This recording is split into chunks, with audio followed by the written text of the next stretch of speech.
Bob Brown did not know the subject well at all. He told me he only ever smoked one joint in his life. He didn't know it. He got caught out badly, I think in an interview with Laurie Oakes, where they talked about, legalising ecstasy over the counter, and he just didn't know the subject. He didn't even know the policies.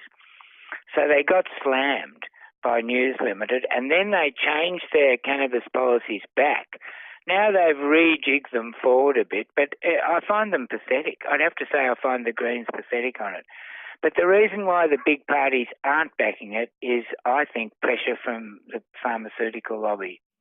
They are the biggest lobbyists in Canberra, the pharmaceutical industry. They spend more money than anyone, and the police are really doing their dirty work, and the police seem to believe the nonsense, and they've both got big vested interests, like the police for jobs, Big Pharma. If cannabis gets into people's backyards, they're going to lose a lot of money, and they know it.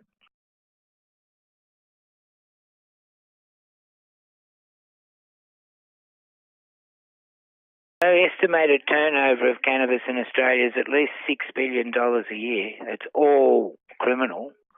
You read about the stories where they bust, several houses at a time in Sydney. They're all full of hydro. Organised crime is laughing all the way to the bank with prohibition. And they're also loving, I think, the police hammering cannabis. Roadside drug testing, sniffer dogs. Cannabis is easily the easy bust. Bulky and smelly and stinks when you smoke it.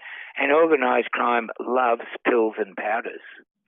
They're the easy one to smuggle, the easy one to make. That's where the money is. Weed is hard work to grow and to smuggle. So organised crime loves prohibition, and particularly on cannabis, I reckon.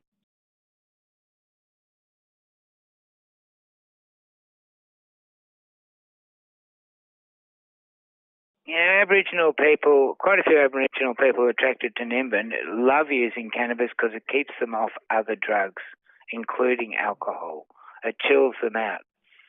So for them to be able to grow their own a plant and, medicate themselves would actually save Australia a total fortune. But I do know that they like it. It sort of puts them into their dream time.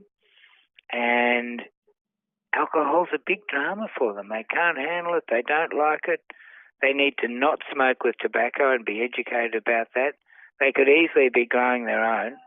I think it's a huge issue for Aboriginal people who are, got 30% of our jail population is Aboriginal, at least 30% total, I think. It's just such a distortion.